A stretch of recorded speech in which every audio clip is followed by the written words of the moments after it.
शकुंतला, तुझ्या सुनेला चहा दे. किती वेळ ताट कळवणार हिला? मोठ्या बाई, अहो असं काय करताय? बिचारी रोज सकाळी लवकर उठते. आज एखाद दिवस उशीर झाला तर किती बोल लावताय तिला. जाऊ द्या की. श्रीकला, ये चहा घे.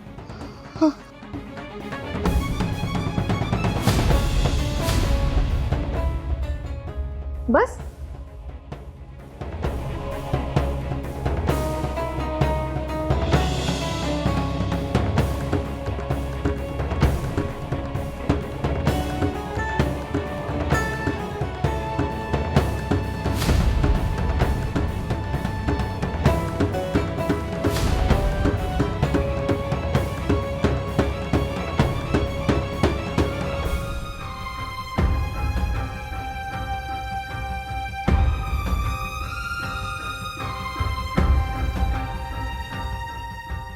घे.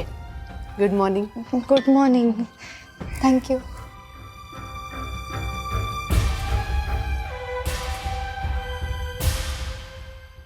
जादू.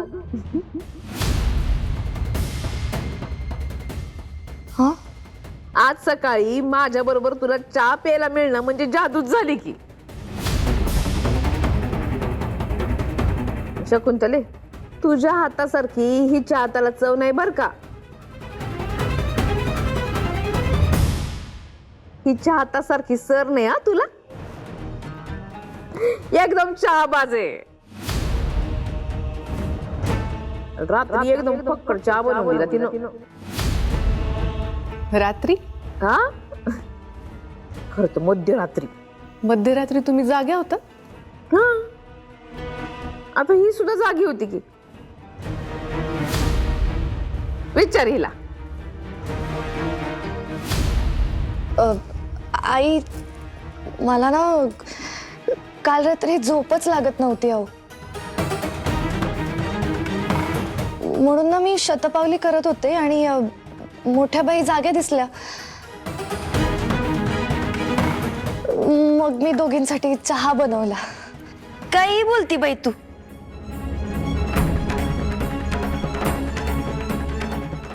अगं, झोप येत नसताना कुणी चहा पितं का? अगं, चहाने झोप उडती. तू की नाही दुधामध्ये जायफळ घातलं असतंस आणि मग पिलं असतंस ना, छान झोप लागली असते तुला. हो ना मोठ्या बाई? एक कमी होती की काय म्हणून दुसरी आली आपल्याला अक्कल शिकवायला. एवढं बोलत बसण्यापेक्षा ना काम करा.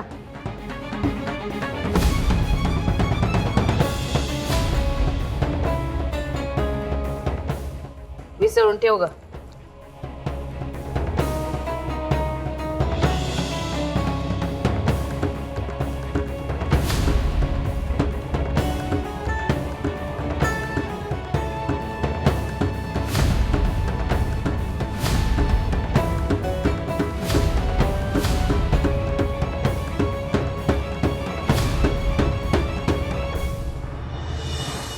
ए रत्ना,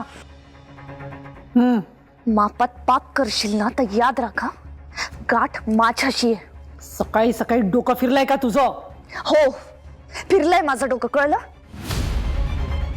तू तू काय केलंयस ग नेमकं यावेळी? हा, अर्काच्या कुपीत नक्की अर्कच दिलाय ना, की पाणी भरून दिलंयस मला? श्रीकले, माझ्यावर संशय घेशील तर लक्षात ठेव. अगं, त्या अर्कानेच तर तुझं आजभर काम केलंय ना. ह्या वेळेस तुझ्या अर्काने काहीही काम केलेलं नाहीये. म्हणजे त्या मसन थोत्र्या आनंदीला मी चहात अर्काचा डबल डोस टाकून दिला होता. आणि तिला सांगितलं होतं की विहिरीत जाऊन उडी मार आणि तुझं जे काही जीवन कार्य आहे ना ते संपवून टाक. मग काय? काही नाही. ती माझ्यासमोर चालतीये, फिरतीये, उभी आहे. म्हणजेच तो अर्काचा चहा घेतल्यावर असं काहीतरी घडलंय की त्या अर्काचा असर एकदम उतरलाय. काय? पण हे कशामुळे होऊ शकतं? हा शोध ना तू घ्यायचा आहेस.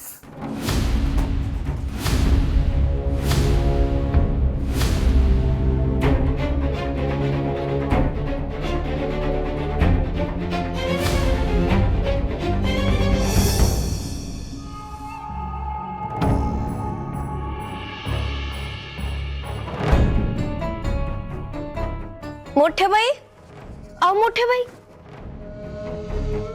मोठे बाई, हाव अशा का बसलात तुम्ही?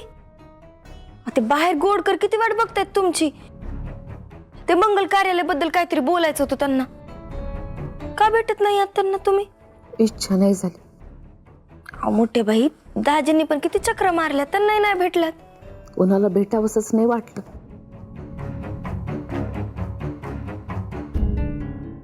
काय झालं हो मोठे बाई? तब्येत बरी वाटत ना का? ताप आहे? नाही, काही झालं नाही.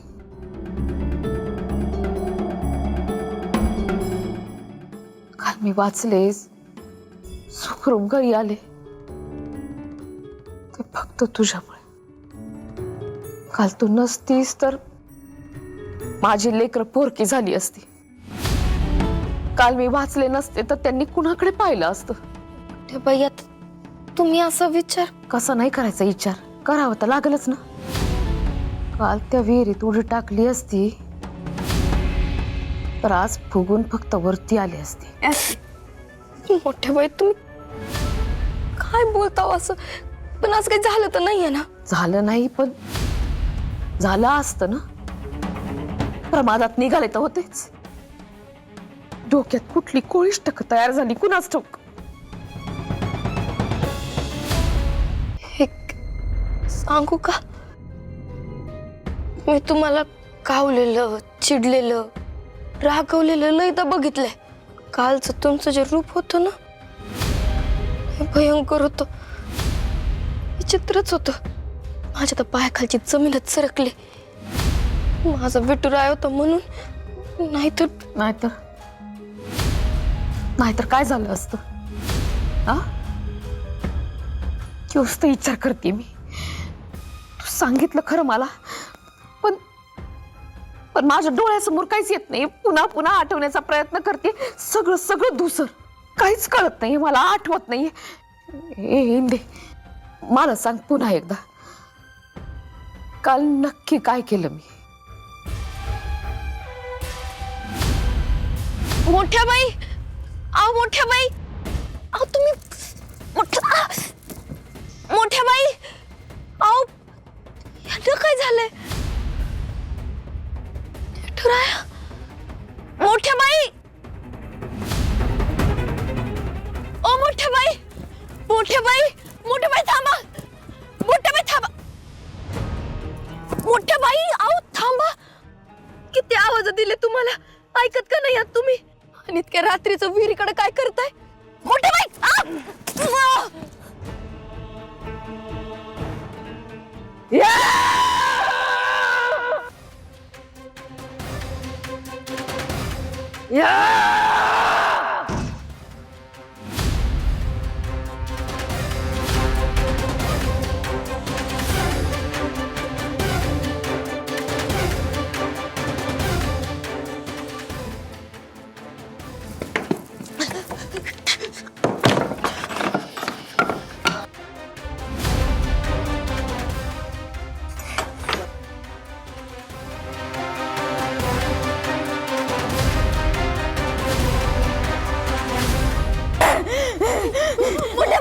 मोठे बाई, अहो सोडा मला प्लीज. मोठे बाई मला सोडा. तुम्हाला आडवी आली, आडवं करणार आहे मी. अहो पण का करताय मोठे बाई असं तुम्ही? पृथ्वीवरचा शेवटचा झालाय, आदेश आलाय. आता विहिरीत उडी मारायची आहे मला.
इंदू, मी इथं मंदिरात कशी काय? श्रीकला कुठे आहे? मी इथं चहा पित होते ना, इथं कशी आली? मोठ्या बाई, आई ग,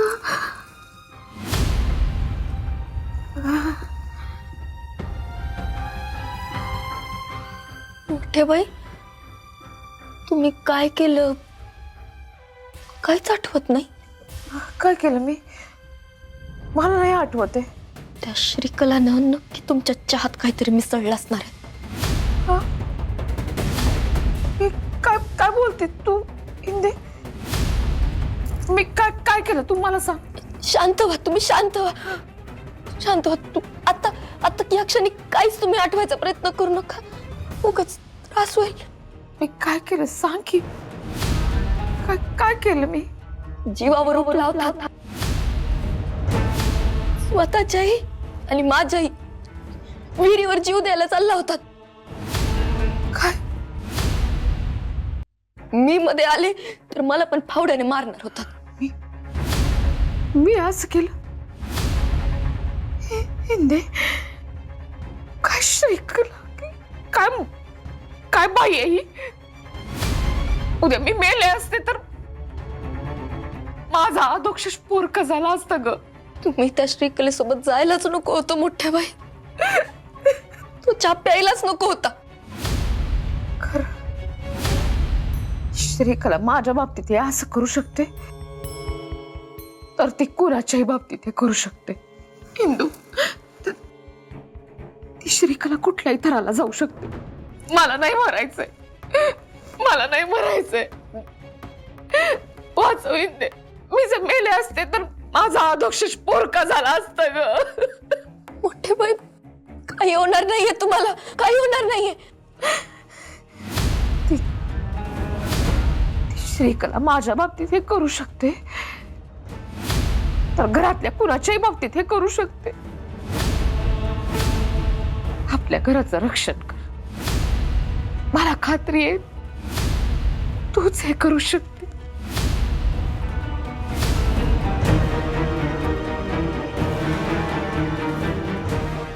मोठे बाई, माझ्या जीवात जीव आहे ना तोपर्यंत रक्षण करेल. माझ्या विठुरायासमोर वचन देते तुम्हाला.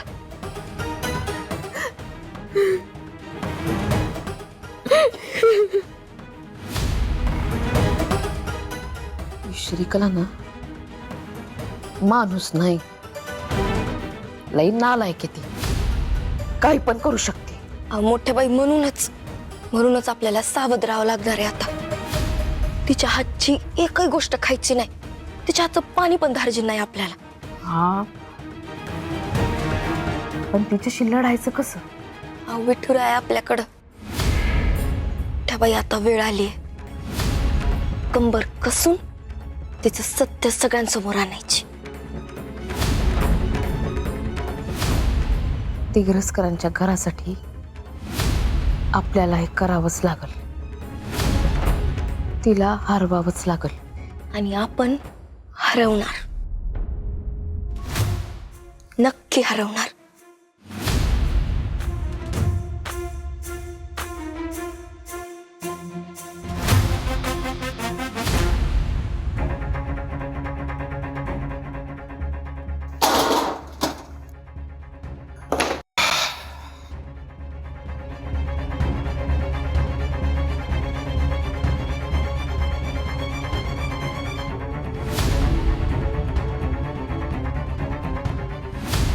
कसलं आहे ना पे, अजून उघडलं सुद्धा नाहीये.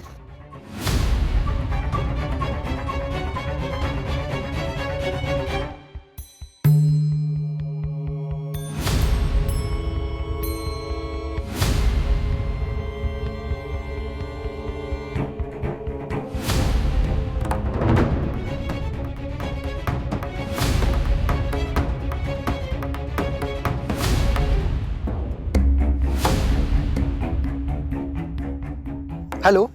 हॅलो, हा पाटकर. मी तुला मध्ये चहाचं सॅम्पल पाठवलं होतं, आठवत आहे का? हो आठवत आहे, पण तू साफ विसरलायस. अरे किती दिवस झाले रिपोर्ट्स पाठवून. किती अनयुज्युअल केस आहे, पण तुझा काहीच रिप्लाय नाही आला. सॉरी अरे, मी विसरलो होतो. फार विचित्र आहे ना सगळं. हो, खूप विचित्र. नाही म्हणजे नॉन लिथल न्यूरोटॉक्सिन आहे ते, पण एक्झॅक्टली फाइंडिंग्स काय आहेत? वनस्पतीजन्य प्लांट डिराइव्ह बायोएक्टिव्ह कंपाऊंड आहे, जे सरळ सरळ सेंट्रल नर्वस सिस्टीमला डॅमेज करतं. म्हणजेच तुमच्या मेंदूवरती वाईट परिणाम होऊ शकतो. या अशा प्रकारच्या केमिकल्सचा पेशंटच्या स्मरणशक्तीवरती परिणाम होतो आणि त्याची निर्णय क्षमता सुद्धा संपून जाते. म्हणजे पेशंट शुद्धीवर असतो, पण तो त्याला मिळालेली शेवटची सूचना फॉलो करत राहतो, त्या रोबोट सारखं. हो गोपाळ, खूप डेंजर आहे हे. अरे एवढं डेंजर आहे तुम्हाला आधीच का नाही कळवलंस तू? अरे तेव्हाच फोन केलेला, पण तुझ्या बायकोने फोन उचलला होता. तिने तुला निरोप नाही दिला का? अर्जंट आहे असं सुद्धा सांगितलं होतं, आणि मी पण कामाच्या गडबडीत विसरून गेलो रे. गोपाळ, काही प्रॉब्लेम झालाय का? हो, खूप मोठा. मी करतो तुला फोन नंतर. पाय.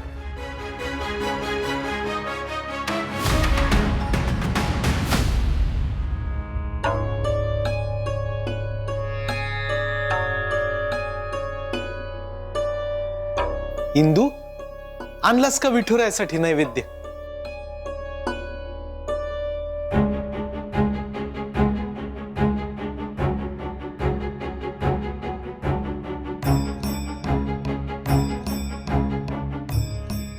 वहिनी,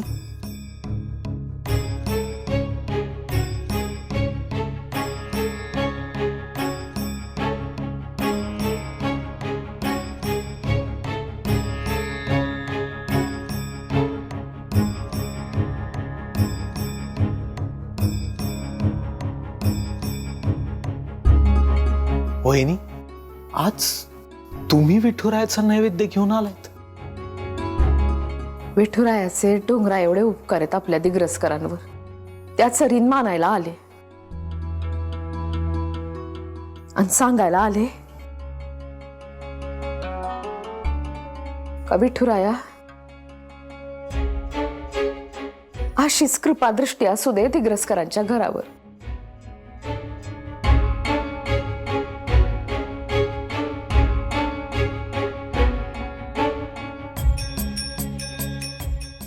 हे तुम्ही म्हणताय? त्यानंच सद्बुद्धी दिली आहे मला.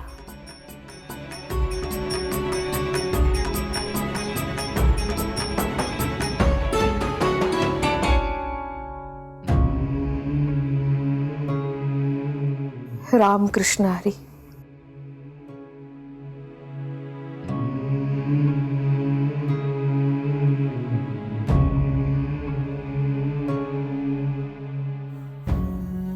विठुराया, काय आहे रे हे सगळं?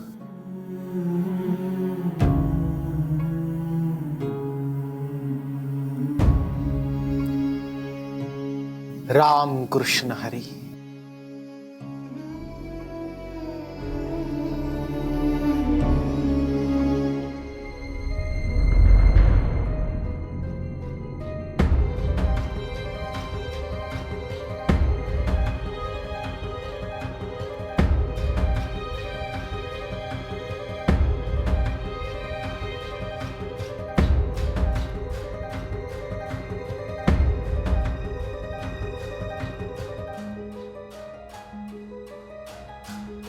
इंदू, इंदू, काय पप्या? अगं आपल्याला ना करिश्माताईची ना वकिली करायची. ही डिटेक्टिव्हगिरी काऊन चालू केली तू? माणसानं ना कधीतरी सिरियस असावं. काय मस्करी काय सुचते रे तुला? अगं मास्तरीन बाई, खरंच सॉरी, मी शांत बसतो, मस्कर नाही कर. हे बघ इंदू, हसायला काय झालं? मी काहीच नाही केलं बघ. मी माझं आता ऐक, हा जो आय विटनेस आहे ना, त्याचं नाव आहे सुरेश मिटकर. तू काय करायचं आता? त्याचा माग काढायचा. तो कुठे राहतो, काय करतो, सगळी माहिती मला पाहिजे. पण का? उद्या करिश्माताईची हिअरिंग आहे आणि हा जो आय विटनेस आहे ना, एक नंबर खोटारडा आहे. जर करिश्माताईने खून केलाच नाहीये तर मग यांनी बघितलं कसं काय? पप्या, तू ना त्याची खडानखडा माहिती काढ. मग बघ त्या मिटकरला कोर्टात कसा उलटा पालटा करते ते.